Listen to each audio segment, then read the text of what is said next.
Okay. No, this is how we roll. Okay. It's just going to be fine. You okay with that? I'm fine. Okay. So why not, right? That's right. Hey, friends out there in Facebook land, I am so excited today because I am here with my friend Sandy, who today is dressed as Ma'am O'Graham in honor of Breast Cancer Awareness Month. So welcome, Sandy Ma'am O'Graham. This is a totally impromptu message to you on two fronts. Obviously she is representing today to make sure to do some awareness. And she is a friend of mine for years and years and years. I am a lifelong lifestyle wellness, retired chiropractor, but lifelong lifestyle wellness and healthy habits practitioner.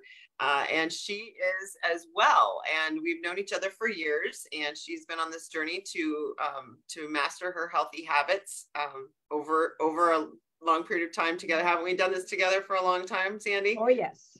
And decades.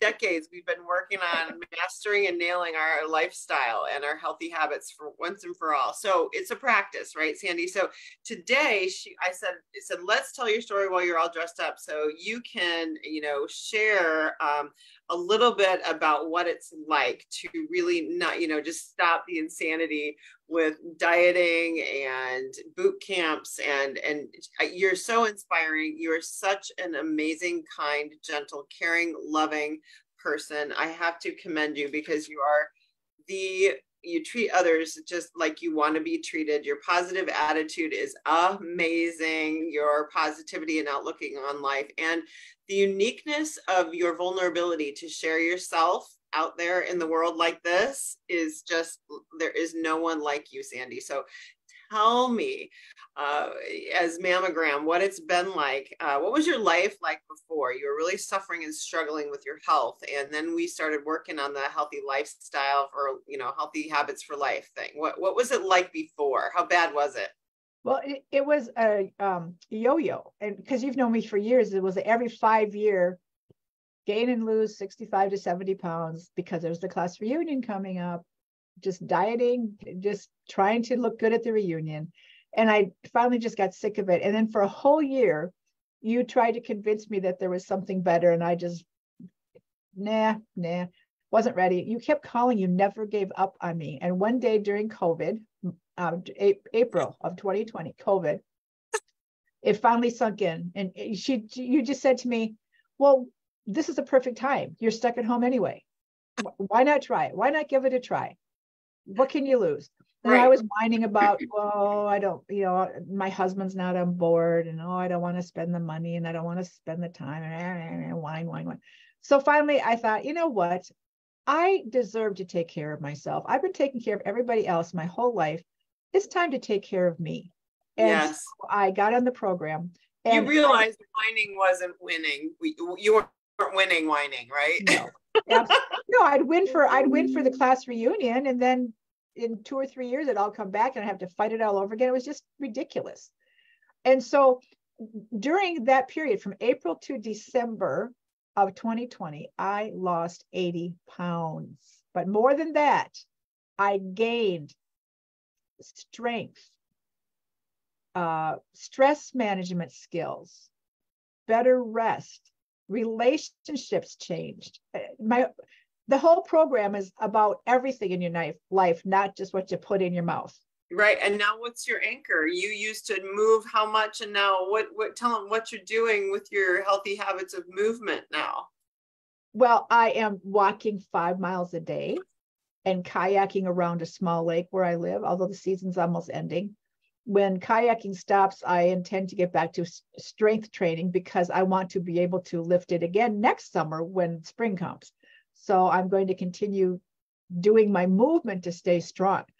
It's not easy. It's not perfect.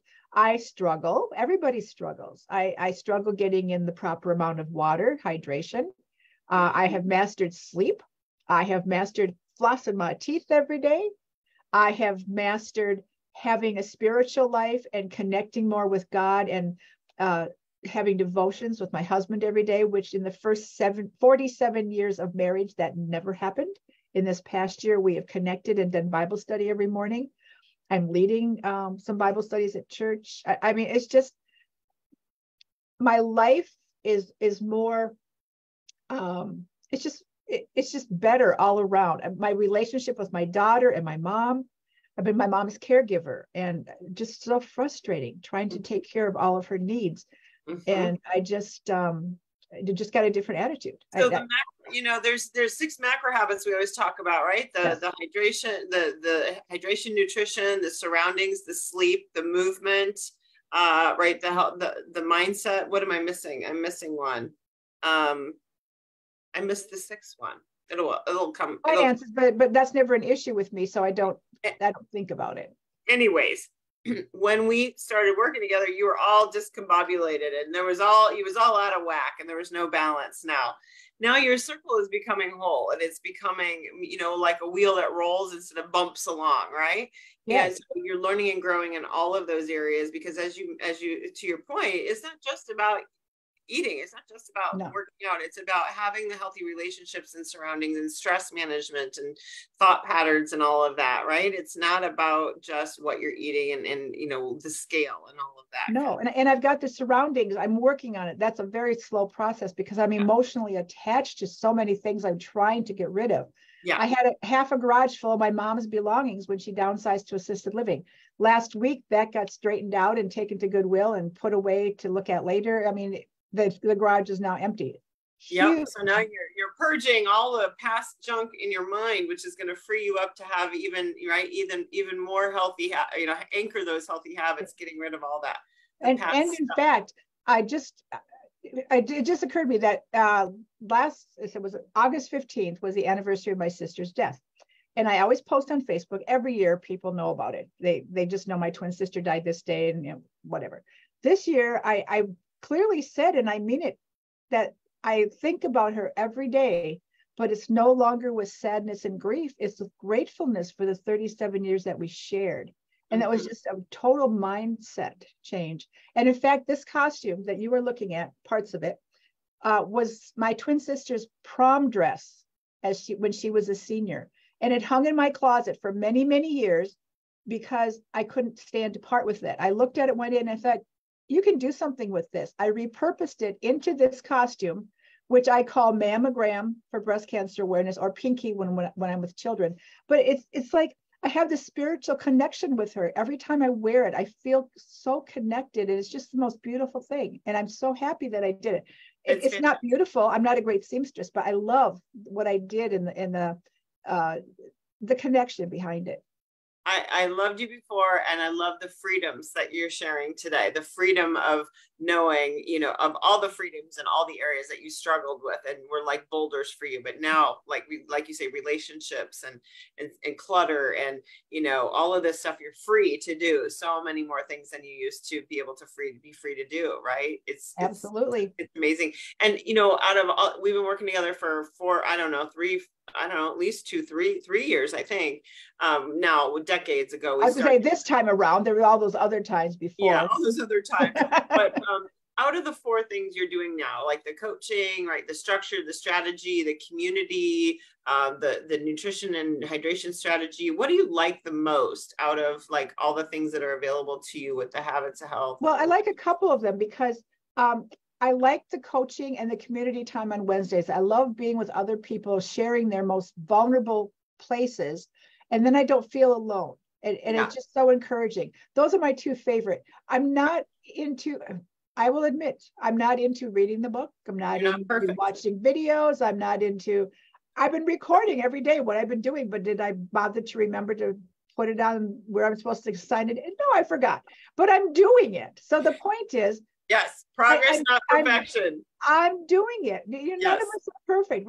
we're working toward it, but we're not going to Yes. hit it in Yeah. this lifetime. So it's all We're good. all a work in progress. Sandy, you're working it, and you've got the tools and trick. You've got the tools, the strategy, the support structure. It's the simplicity and everything, and you're doing it. And what's your biggest advice for someone who wants to, prevent breast cancer, to get it together, right? Because it's so hard to get all your pieces on your plate. What's your best recommendation for people? Well, a couple things. First of all, don't try to do it all at once. Change is slow. Pick something and work on it, and then work on a new thing, and then work on a new thing. If you look at, I have to lose 80 pounds, I need to get 8 hours of sleep, I need to drink 64 ounces of water, you'll lose your mind.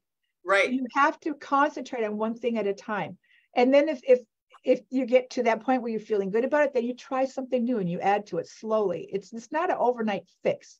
It's a long-term fix. But I was so excited today because you've been trying to get me to coach for years, and I'm not there yet. You know that one day when I'm ready, you will know. But I feel like when I'm out with people, I'm kind of doing it back-ended. Like I did a performance today as a clown about breast cancer awareness. And during it, I'm telling them about, if you want to prevent breast cancer, you need to do this. And we even got pom-poms and did a cheer. Eat right, drink right, sleep right, no stress, get rid of cancer, rah, rah, rah. And they loved it. And so it's the clown way of getting those messages in there without preaching. We were just having a good time. So I was so proud of myself for actually sharing what I was supposed to be sharing about healthy habits, as well as having fun as a clown and doing what I love to do. You live your life large. You live it out loud, and you and I can do anything impromptu, can't we? We are two people in the pod, and we have no fear. We live it out loud. It's all out there, right? That's right. You know what? There's no better way to there's no better way to cure something than to prevent it. Yes? Absolutely. The only cure is prevention, truly, with all the cancers going on, you guys. So it's really even more important now. And every single person can raise their hand and say, I know I've had cancer, or I know someone who has. And it's not until you have the C word enter your life that you really look at what's going on with you and what you're really doing here in life. Isn't that true, Sandy? Absolutely. I'm a 24-year survivor. And I haven't always been on track, but the more I was preparing for today, I did a lot of research about breast cancer, and I was not amazed, I probably knew in the back of my head, sugar is a killer. It feeds cancer, absolutely feeds it. Now, if that's not incentive enough for this brain to lay off the sugar, but the thing is, it's an addiction. It's bigger than thinking you shouldn't have it. I can think I shouldn't have it all day long. It's working with the addiction that's the problem. And sugar is a tough addiction. It's not like smoking or drinking or drugs. It is something just totally different to deal with. And I admit it. I tell my friends, I have an addiction. I shouldn't be doing this. I know I shouldn't be doing this. I'm helpless at times. Yep. But I've gotten more connected with God, and I've gotten more connected with speaking my truth. And it makes a huge difference. From one sugar addict to the next, to the other, you and I, you know this. Yes. And everybody else out there that's the sugar addict, whether they admit it or not. Well, the first step is admitting it, like all of it. First step is to admit it. And just say, hey, I'm powerless. I am uncle. I cannot control myself around this drug. It is a drug. People, don't be fooled. It's a drug. There is help. There is help. There is hope. And there is a way to learn to manage and control the addiction. You can't stop eating food, right, Sandy? But there are definite strategies and structures and things you can put in place to really help you break that addiction cycle. So if you're out there, like Sandy said, it's a killer. It is number one. It's a sugar feeder. It's a cancer feeder, right? So the number one thing you can do for yourself is to break that refined sugar addiction. And the other piece that I found really helpful was, the stop challenge, choose, yes, stop and think about it, make a decision. But then once you've made the decision, own it, and don't be guilty. You have had the opportunity to choose. Don't be sulking and getting mad because, oops, I shouldn't have done that. Make the decision and move forward. And then the next hour, you have another chance to make a decision. Right. Don't beat yourself up. You need to love yourself as much as God loves you. And Amen. That is not easy for people who have spent their whole life feeling inadequate. So the very first thing is to know that you are a beautiful child of God and to love yourself. Then you can help others. And that was a hard lesson to learn. Love yourself enough to show up for yourself first before Yes. you can give it away, right? Absolutely. Love yourself. You can't love your neighbor before you love yourself, Sandy. I love it. Absolutely love it. Yes, hugs and love virtually. Thank God for Zoom. And hey, y'all, this has been so much fun. If you want to get some help with Sandy and I, just reach out. We're here to show you the way. Don't climb the mountain alone. There's no need to do that. Have a plan, right? Have your pack, have your plan, have your people, have your vision to the top of the mountain. And we're here to tell you, you can get there, but it's a whole lot easier, together. Right, Sandy? Absolutely. So alone is a dangerous place. So please reach out for help, and we're happy to show you the way. We've got all kinds of fun things going on all the time. So free to you, free of charge. And let's just have a conversation if you'd like some a help up, a help up the mountain, right, Sandy? Yes. So I appreciate you so much. I really do. You're just the light of my life. And I look forward to next week when we get together again and talk. And thanks for sharing your hope and your help and your health and your happiness with those around you today. Thank you very much, my friend. I love you. Pleasure. Love you. And love all my friends that are watching and all of Sandy's friends that I don't know yet. Have a wonderful day. Bye. Take care. Bye.